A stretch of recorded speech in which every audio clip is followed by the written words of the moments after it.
Welcome to Speak for Yourself. Marcellus Wiley here, graduating from some 8th grade around this country. Look at this suit. What the hell? And Emmanuel Acho is back. Did your new suits not come in? Not yet. You can tell. Woo, look at this. Actually, this is a compliment. I shouldn't be so upset. Well, let's get it started with somebody who may be upset and some big news in Cleveland. Let's talk about the Browns, who host the Broncos tomorrow night on Fox. But they have another quarterback in the lineup. Case Keenum will start in place of somebody who may be upset, Baker Mayfield, after he aggravated the fully torn labrum in his non-throwing shoulder during Sunday's loss. Baker said Tuesday that it was his decision to play or not, but now he'll be breaking his 51 straight regular season starting streak. Acho, here we go. Will Baker get his starting job back? You hear that? So I think he will.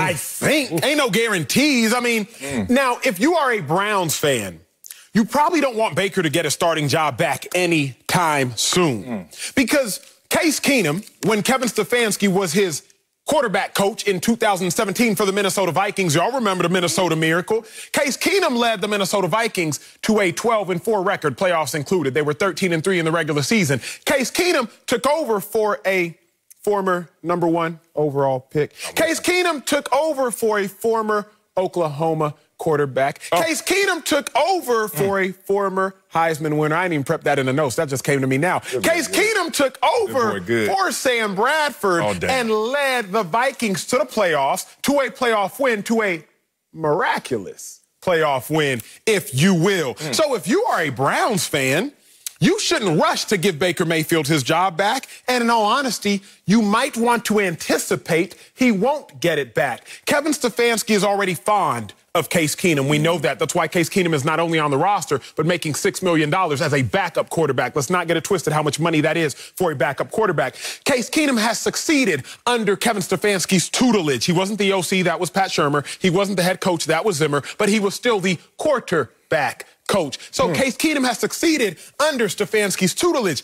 I do not think Baker Mayfield will get his job back very soon, primarily because of the shoulder injury. But if you're a Browns fan, you should probably want to see what Case Keenum can go ahead and cook up. I want to, at least. Yeah, exactly. Oh, God. I know in our industry, people getting tired of all these hot takes, but nobody could get tired of a hot question right here. And this question, will Baker get his starting job back?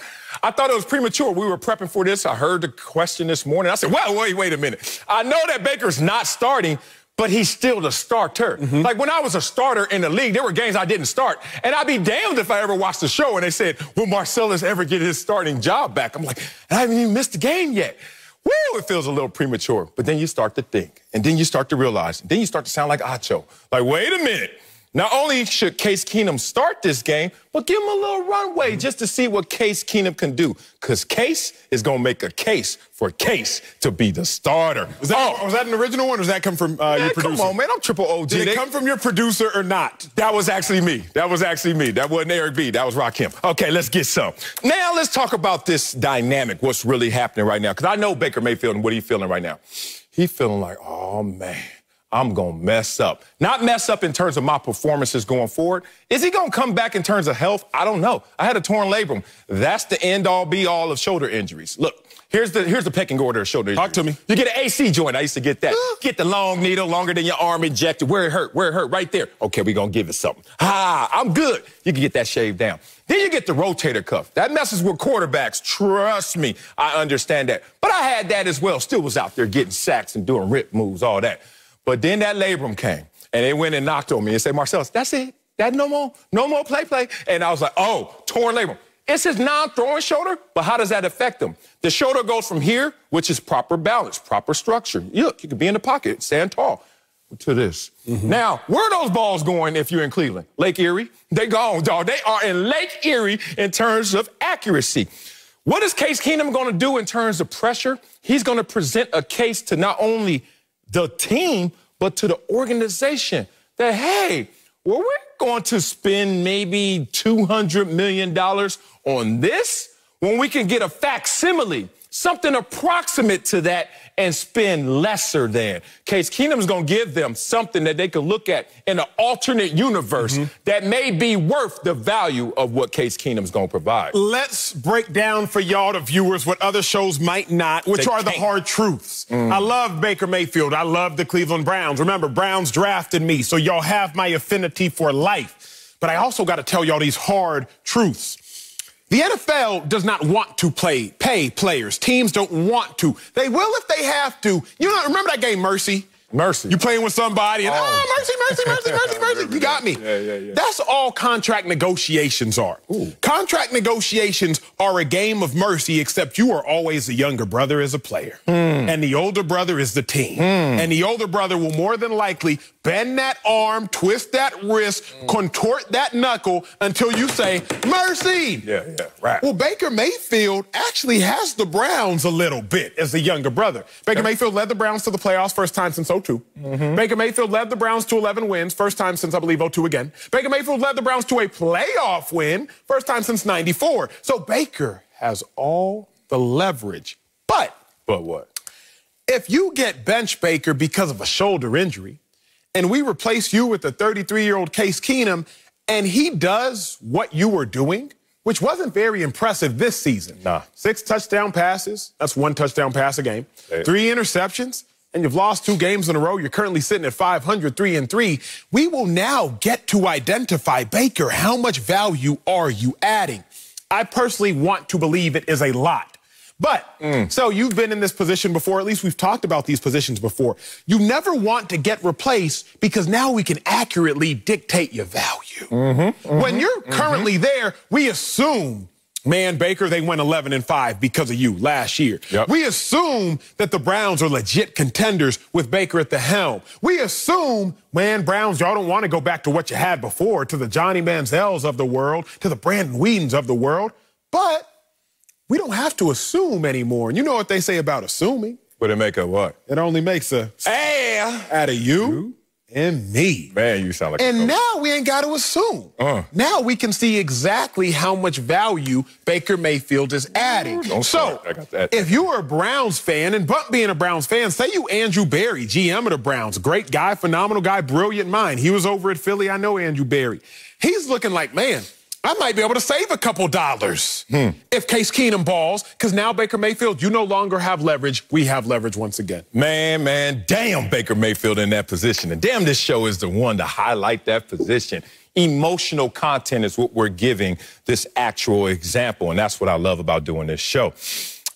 In life, and especially in sports, especially football, non-guaranteed contracts, never let the price exceed the value. Okay, you know what that means?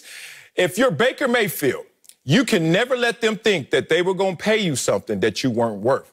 And now they're going to get to see what you were worth. Ooh, that's a problem. God, dog, Baker Mayfield. Here's the thing. $200 million I was going to get if everything just kept rolling, right? Status quo. Here's the problem. Now you're not in the lineup. Can anybody else hand the ball off to these running backs and get us some victories? Because that's what Baker Mayfield ended up being in terms of a starting quarterback. He wasn't a guy who was out there prolific in the pocket. He wasn't a guy that was lighting up in terms of passing statistics. 26 in passing offense. Can we get somebody who's cheaper than $200 million that can hand the ball off and still have us 26th ranked in passing offense? I think they can. And the guy is Case Keenum. Let's highlight some of the stats you brought up about Case Keenum, 2017 Minnesota versus this year Baker Mayfield. I wonder who had a higher win percentage. You already know. Completion percentage. You already know. Passing yards per game. You already know. Passer rating. You already know. And they had the same damn coach and Kevin Stefanski. That is a problem. It's the same problem to everyone in this world who's trying to really internalize what we're talking about. Man, we didn't play football. What's the problem? Hey, he's the starter. You never lose your job to injury. Y'all stopped saying that, right? A couple years ago when we saw Colin Kaepernick come in, Alex Smith, and the concussions. You can't lose your job because of injury.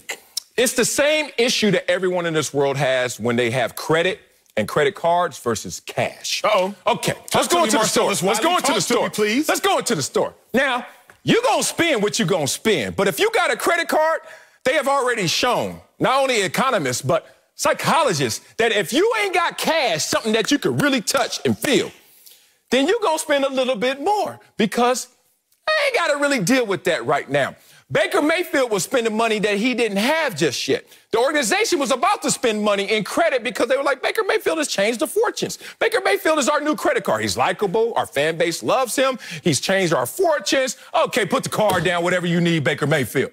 And then here come Case Keenum, like, no, I got this. And then he pulled out one of those Wesley Snipes, Nino Brown wads. Like, it ain't going to cost you that much. Have you ever got a check? All right, this is going to sound a little elitist, but sometimes I am. You ever get a check for $100,000 in your life? What's crazy? I got one after the National Football League. There it is. But see, that counts. Congratulations. Ooh, all right, you got $100,000. I think that means something. $100,000.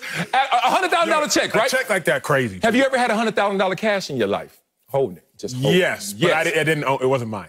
Well, have you ever had your own? No. Neither.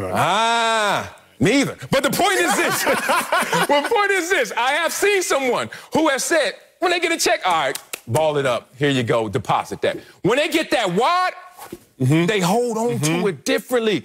Case Keenum is now going to present them a cash offer. That's going to be less. That's going to actually impact the moment more. And it's going to pinch them in a little bit different way than that credit card of Baker. I love that take, and I apologize for the elitism. Yeah, we got it. We just, with 30 seconds, talking about $100,000 checks. I mean, I just got mine. He lived on his, okay? We're in different Got this old suit off of that.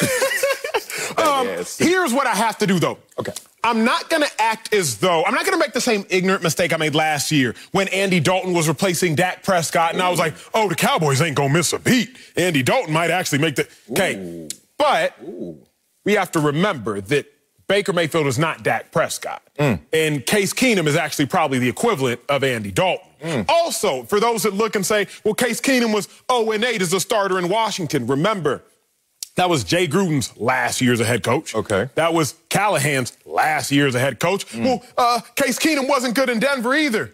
That was Vance Joseph's last little stint as a head man. So it's not as though Case Keenum is not a good quarterback for those that want to look at the numbers and think that he just had one great year.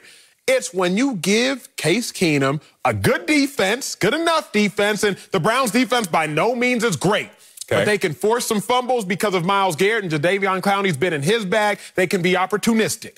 When you give Case Keenum a good running game and a safe play-action pass, take shots, high percentage, completion percentage, that is when Case Keenum can lead your team to victories. Remember, that year Case Keenum was a starter, his colleagues, his peers ranked him the 51st best player in the NFL, the 51st best player in the National Football League. If I'm not mistaken, Baker Mayfield peaked at being ranked in the 70s this past season. Again, like Marcellus Wiley said, I don't talk cash and checks, I talk chips at the casino. It's much easier to play a $5,000 chip. I played several $5,000 chips. I done paid several $10,000 hands. But I would never put up $5,000 cash or $10,000 cash. And like Sal just said, you bring up a good point. Yes. Baker Mayfield was about to win off credit. We're going to find out if it's cash. 4,970. Boy, you would never in your life. And just say, okay, deal me whatever you want to. Hell no. And that's the thing. You think you're thinking like that? Baker Mayfield's thinking just like that as well. And quietly, the organization is sitting back saying, wait a minute, this may be a discount for us. Let me tell you, who knows the backup better than even the backup maybe? The starter. The starter in this position, Baker Mayfield, knows how good his backup is. That's why Baker Mayfield kept saying, I know my own body. Nobody else could tell me I can't play. Baker Mayfield wanted to play with a torn labrum. Lets you know he does not want to miss a beat because we're going to be able to see who's next. On any team that is struggling, lower than expectations, the most popular player is always that backup quarterback. Well, we're going to see not only how popular, but how productive that backup is. Coming up, can the Cowboys handle their current success? We'll tell you if we're worried about Dak's crew. That's next on Speak for Yourself. Before I get this suit tailored during the break. Cowboys are on a 5-game win streak, but they still got a few obstacles in their path. Remember, Dak Prescott's dealing with a calf strain. And on Tuesday morning, safety DeMonte KZ was arrested, for a DWI. This news followed Mike McCarthy warning his team about distractions during the bye week. He added, quote, I got a lot of confidence and a lot of trust in those guys, close quote. Sell. Oh, God, the praying hands and you looking down? Come on, Al Green, what you about to say? I just got a question. Wow. You worried the Cowboys cannot handle their success? Not worried at all. I will admit, when it first broke the news to me, sitting here as a broadcaster, 46 years old with 4 kids, I was like, oh, come on, Cowboys. You look distracted. And then I started to realize, oh, I used to be a player. Let's go into the mindset of not only this individual player, but the team as a whole. And I'm not worried at all. This will be a lesson for the entire team, not just KZ. Let's talk about why. It's a bye week, right? So everybody's going to make their plans to go somewhere. Either you're going to go to Miami and party out, or you're going to go to Dak's backyard and that stadium he built in the backyard, and everybody's just going to hang with Dak, right? Any way it goes, you're going to go do something. Now, Acho, what was your mindset during a bye week when you were about to hang out? Look, I'm not going to get in any trouble, but the leash going to be a little longer than normal because I'm about to let a little steam off, right? Now you get a call. Hey, guess what happened to DeMonte? What? He got a DWI. Damn it. You know what you do immediately? Like a fishing pole. Bring that leash back in here. Because you know what? Everybody is sitting there not being reckless, but you're like, if I get in trouble, I get in trouble. But if I get in trouble after someone else gets in trouble, that's going to be double trouble. And ain't no damn way I'm going to be that dude that raises his hand for that. So this is a lesson for all. But let me take you back to my studies and the sociology in terms of what happened here. They call it definition of others. What does that mean? It's necessary for you to become Emmanuel Acho by looking at people who didn't become who they should have become. You got an uncle, you got a cousin, you got a homeboy, and you looked at him and you watched him, you emulated him, you wanted to be like him. He was your boy. And then you started to see that some of the choices that they made didn't have rose petals at the end of that road. Then you realize, oh, I'm going to define myself by somebody else. I'm going to do what they didn't do. This team as a collective will respond by not doing what he did. And this is not going to disqualify them from anything. The Hall of Fame is filled with dudes who were mess-ups. And Super Bowl championship teams were filled with dudes who, you had to turn a blind eye to their indiscretion. So for me, I'm not worried at all because I think this is the alarm that's going to sound to make everybody act right on this bye week.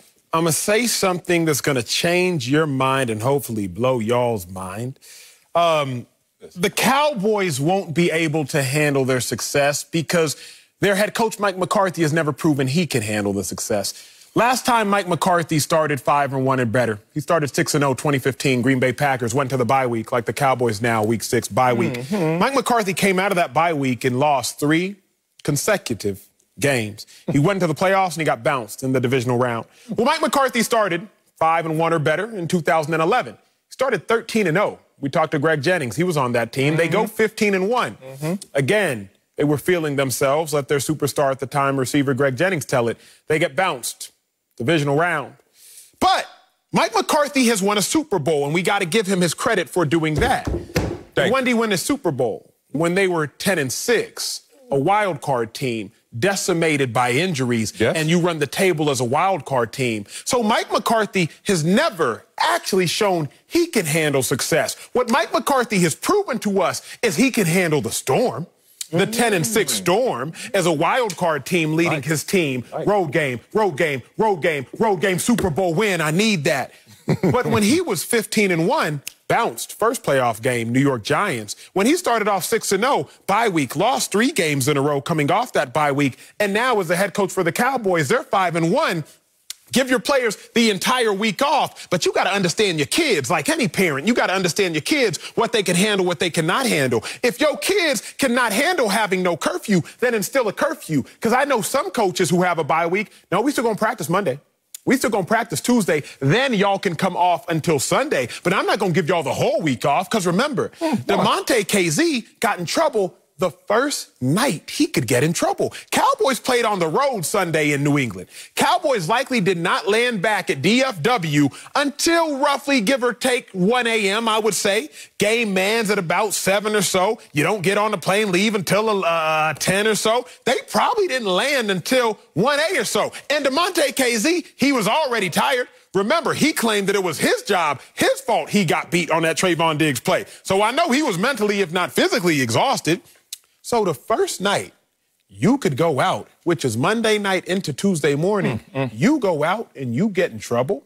The reason I fear the Cowboys can't handle their success is because Mike McCarthy has never been able to prove he can handle success. He can handle the storm, but he ain't proven he can handle success.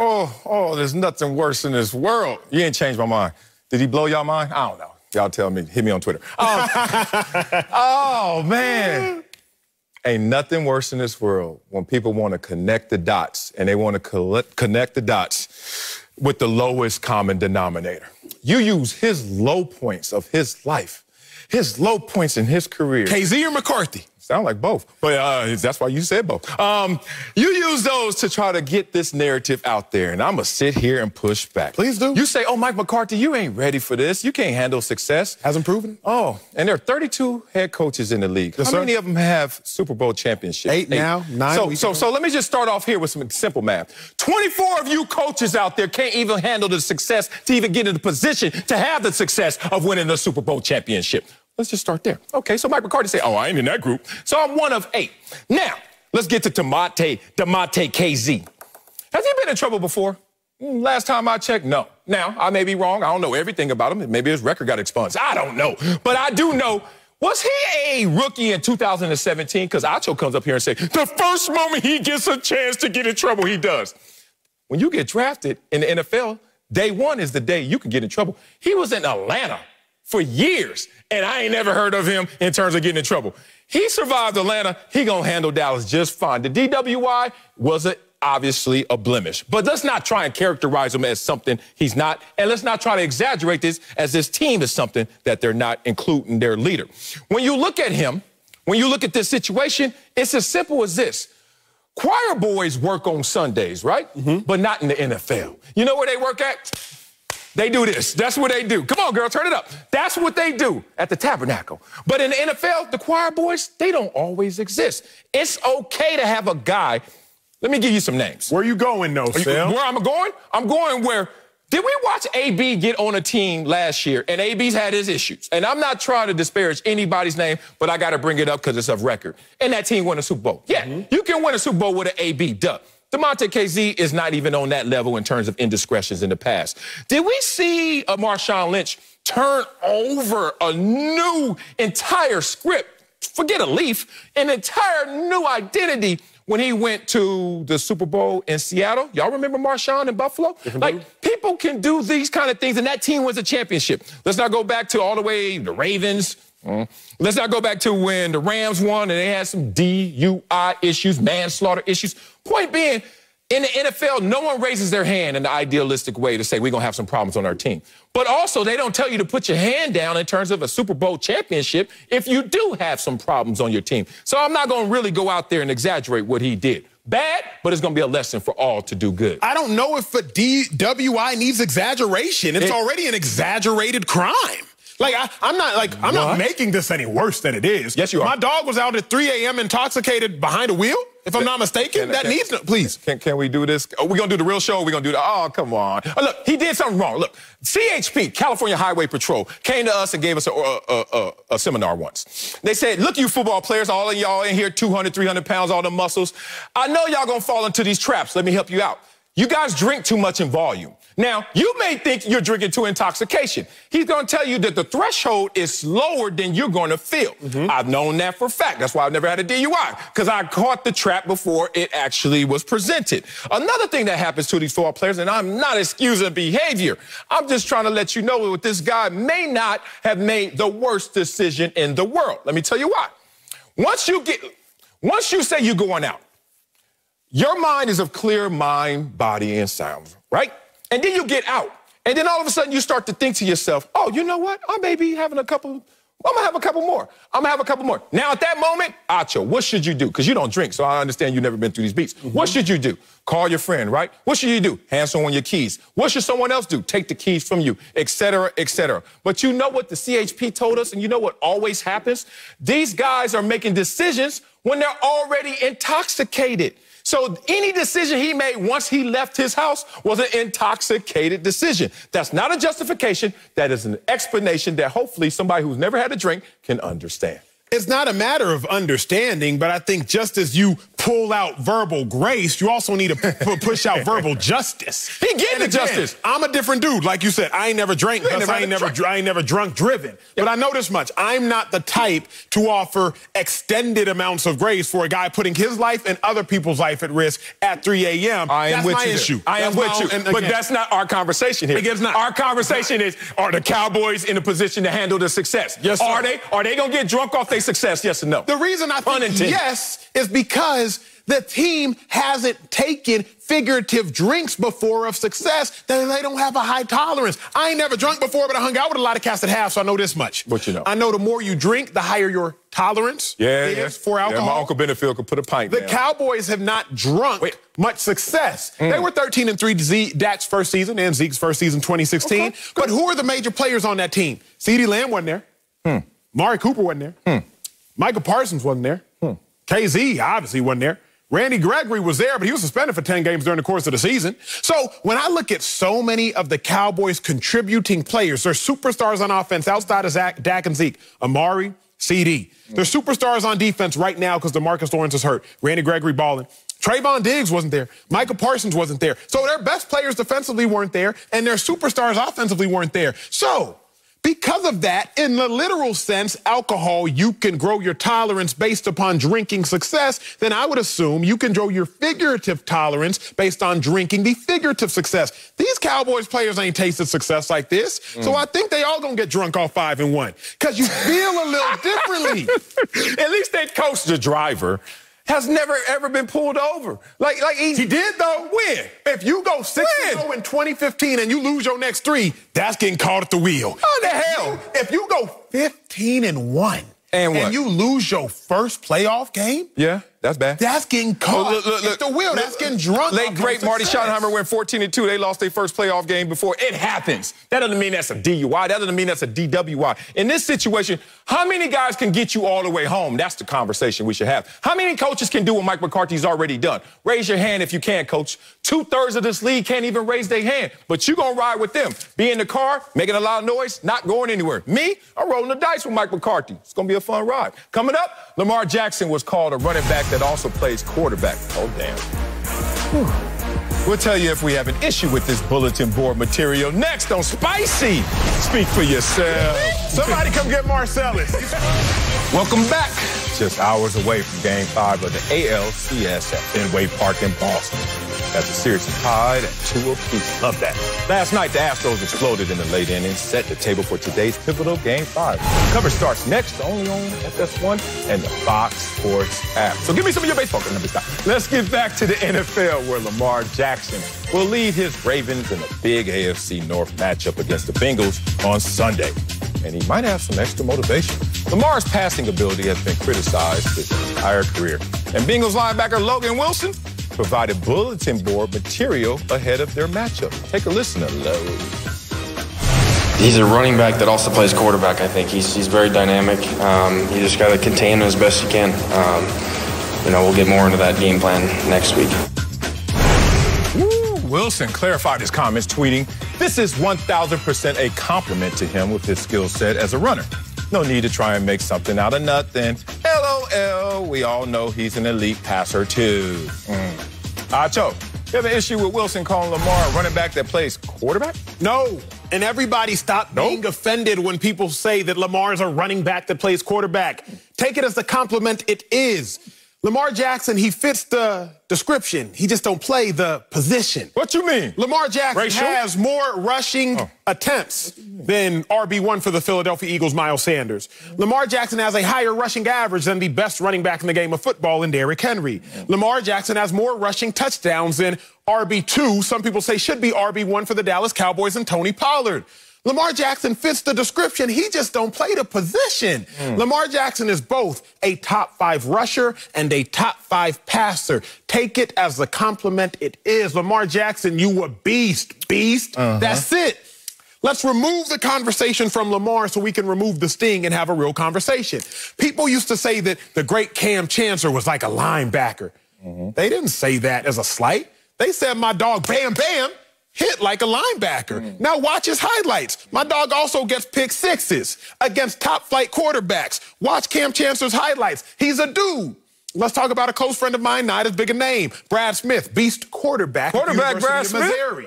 Played wide receiver when I was in Philly with the Eagles. He was a quarterback playing receiver. Why did they say that? Because he knew how to find the soft spots and zones. Brad Smith wasn't about to beat anybody in man-to-man coverage. He wasn't about to burn you down the field, beat you on a go route. But sit there and cover 3 if you want to. He gonna find a place to settle and he gonna get some catches. So calling Lamar Jackson a running back that plays quarterback is not a diss, nor was calling Cam Chancellor a linebacker. It was just saying he hits like one. Lamar Jackson fits the description of a running back. He just does not play the position of running back. It is a compliment. Come on, man. I love you too much to get up here and let that just keep going and spew all across these airwaves in terms of this wasn't an issue. I got a big issue with this, and I'm going to tell you why. It wouldn't be a diss if you already knew that he wasn't getting dissed for just that. Okay? Now, I had to learn this the hard way because you know me, I'm pretty raw in terms of how I like my humor. Like, give it to me the way it's supposed to be, profane and all. I don't give a damn. But I've learned that some people do. So, you're going to choose the diss that he's been dissed at and then act like it's not a diss. Okay, throw your rocks and hide your hands if you want to. Plausible deniability, right? What are you talking about? I'll give you an example, and I'll give you actually 2 examples. One is it a joke if it's not funny to the person that's receiving it? You know, I don't mind you saying mama jokes, even though my mama's dead. But I do know some people that will go to blows if you just say, yo, mama. I know that. So I wonder if my man Logan Wilson understands these human elements and dynamics. Lamar Jackson has led the NFL in terms of passing touchdowns. So if we're ever going to take a jab at Lamar or just give him a compliment, let's start with the obvious, right? Like, he is an elite passer. But you didn't start with that, but you used that in your clarification statement. I give it to you like this. Would you ever put on, like Acho, you always clean. You and Shannon Sharp over there battling. I don't know who winning, but y'all out there battling, right? Would you ever put on an all-white linen suit and then just walk in some mud? No. Would you ever be in some mud and then just walk out and put on an all-white linen suit? No. So don't act like the issue is which order I did it. Oh, I forgot. I just didn't say elite passer. That ain't the problem. The problem is the mud. And the mud in this conversation is this. You said he's a running back. Last time I checked, none of those examples was the person ever disparaged to a point where they may not have even had the opportunity to play quarterback out of college. But they were told by Bill Polian and others that they should play running back. So all I'm saying is, Logan Wilson, you thought it was a compliment or you think it's funny, LOL. All I'm saying is make sure the person you're talking about is receiving it the same way. That is fair. I do not believe the joke is truly a joke if the person that you're making the joke about can't laugh at the joke. Fair. Can Lamar laugh at that? But he can't get that stigma off him. Let me say something that hopefully heightens this level of conversation. Ooh. Probably one of the greatest things I've learned in the last 6 months. I was talking to... Let me preface here. Dis is short for disparaging, or it's short for disability. Okay. That's what dis is short for. We know that.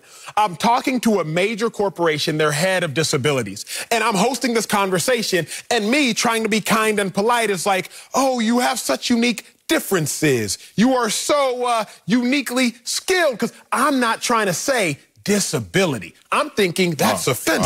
I get you. So I'm trying to avoid using that word disability. As soon as the speaker that I was trying to be kind with gets on to speak back to me, she says, I cringed when you avoided saying disability. Because when people talk about disabilities, they only focus on the dis and not the ability. I was like, mind blown. I like that. As I'm talking and thinking about Lamar Jackson, and we say it's a diss to call him a running back that also plays quarterback, why don't we stop focusing on the dis and focus on the ability in this longer word of disability? Because his ability is to be able to have a 6.1 rushing yards per carry when Derrick Henry's is only 4.8. 6. His ability is to have 64 carries when Miles Sanders only has 57. His ability is to have multiple rushing touchdowns when Tony Pollard only has 1 rushing touchdown. Everybody want to focus on the diss.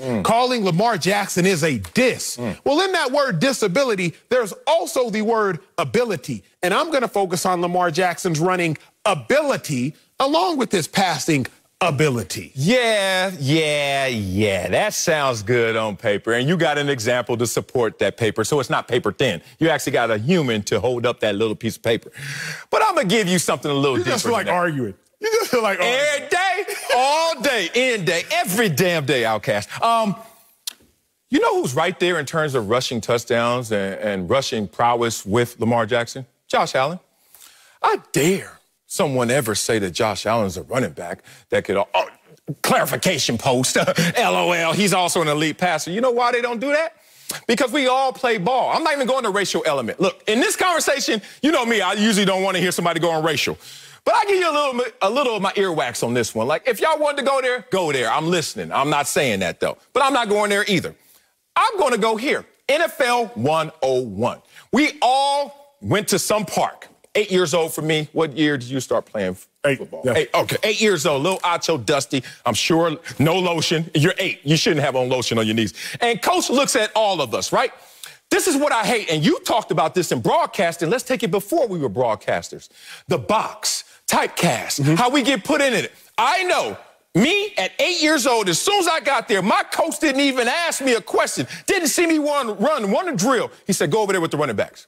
Right? Then I also see my little chunky homeboy, John Aragon, and see my other little chunkier than me. They not even big. They just not small like us.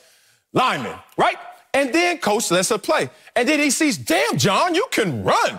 Come over here with the fullbacks and linebackers, right? But he let them get out that box, never keeping them trapped and imprisoned in that box.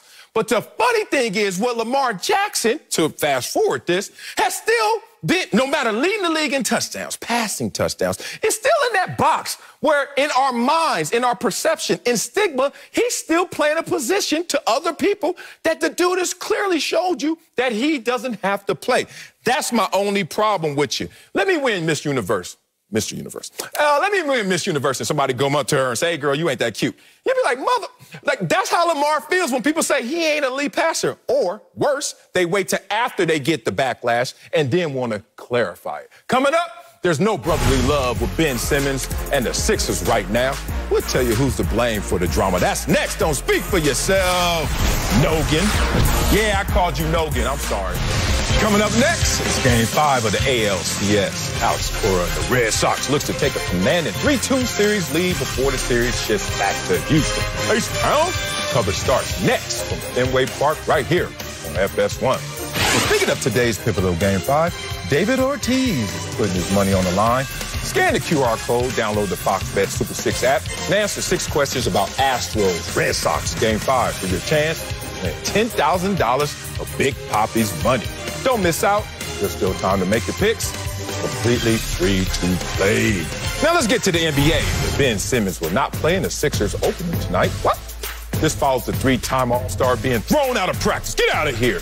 Tuesday by Doc Rivers after reports say he declined several times to sub in for a drill. Rivers called Simmons a, quote, distraction. And later, he was suspended 1 game for conduct detrimental to the team. Joel Embiid was asked about the situation and said, quote, our job is not to babysit somebody. Joe, who's to blame for the Ben Simmons drama? That?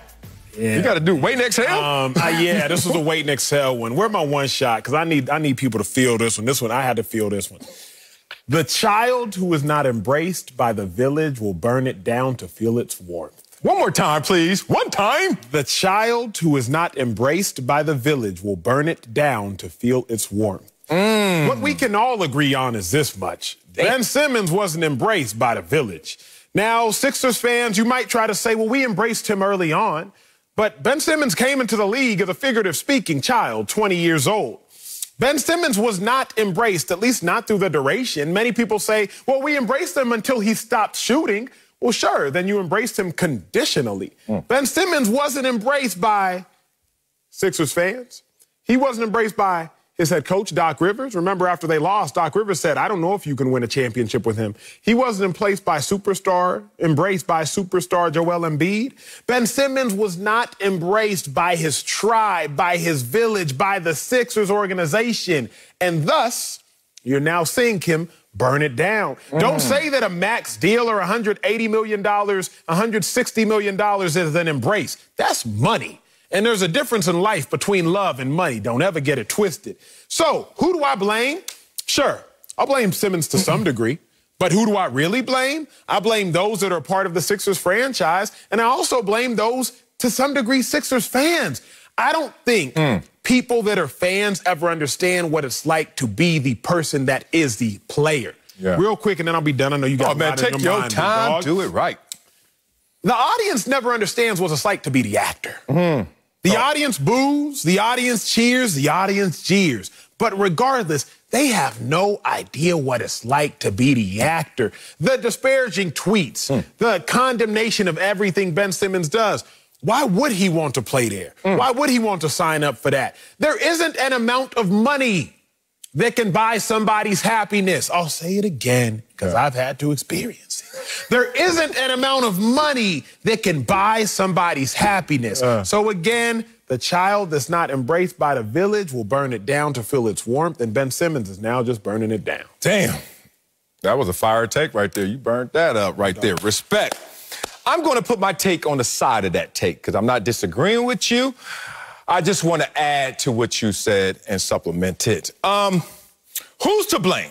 Ben Simmons is not the one to blame. Let's talk about how this all happened in timeline. And if you really want to go all the way back, let's go back to LSU. When Ben Simmons and his reputation preceded him from LSU to Philadelphia. There's a scouting report out there. You can see where it has him dead to rights in terms of Simmons' lack of competitiveness in critical games has raised questions about his character, it says. Good Lord. Says if things don't revolve around him on and off the court, then guess what? He's often closed-minded to coaching and instruction. Damn. And it seems like we're there right now, correct? But the devil's in the details. What happened from LSU to right now? Ben Simmons is a person that knows that his reputation preceded him. Therefore, Ben Simmons has done nothing but try to be a great teammate and great player. Now, you can like Ben Simmons or not. You can't deny he's a great player, correct? Okay, we're going to give him respect. 4 NBA seasons, 3 All-Stars, 2 All-Defensive, 1 All-NBA. Steals leader last year. We're going to respect Ben Simmons. Don't do that. But the thing is, what happened? What made this house of cards collapse? 2 things. And I know this intimately, and I'll give you a story after that. One, Ben Simmons was like, I don't need everyone to love me. I don't need everyone to be on my side. But I am doing this for something. And my peace comes from the solace of us being in this together and building this. And what happened? After a playoff loss, after a playoff defeat, after he didn't show up in a playoff game, his teammate, the one that he was building this house with, this village with, went out there and shot at him for the village, for the public to consume. Then after that, his own coach, who had to clarify his statement, also disparaged the same guy that he was trying to build something with in Doc Rivers. I respect both of those guys, but at the same time, Doc, I think a little bit of plausible deniability is in the court because why did you even go to that place with Ben Simmons? So what do you expect from Ben Simmons now in this moment, Acho? What do you expect? He's living out a life that people already forecasted for him. The problem is he didn't do anything in these situations. Has Ben Simmons said one thing negative about this organization? Don't worry. I'll wait. Coming up, Russell Westbrook struggled in his Laker debut last night. Struggled? That's it? Worse than that. But LeBron is not worried about it, or is he? We'll tell you if he's keeping it 100 or just 99. Next on Speak for Yourself. Acho, you want a massage?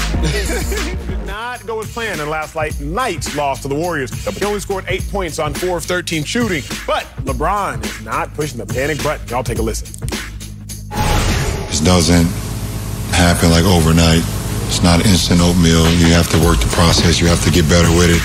You have to see things that benefit not only you throughout the course of a game, throughout the course of a season, and ultimately benefits the team. But he's a veteran in this league, so I'm not too worried about it. Instant oatmeal. It does, but who the hell still does that? So How old are you? Is King James keeping it 100 or keeping it 99? And he keeping it 99. You know what he said? Not too worried. Russell Westbrook is a vet, an OG, triple OG. And after one game, after the rematch, the grudge match of the play-in championship reunion from last year, all of a sudden you say you're not too worried? Come on, man. He shouldn't be worried at all. He should have said not worried instead of not too worried. Okay, bet. I'm saying the same thing as you, but I think Bron is keeping it 100. At the end of the day, he ain't tripping. He ain't worried. No, he tripping. He ain't sweating it. He ain't tripping. No. He had to go to comfort food to not trip. He talking about instant oatmeal. That's comfort food. That food bang. That food bang. Don't like that the roots. You and him. And comfort and instant oatmeal. Why y'all dressing the same already? That's it for us. Game 5, ALCS.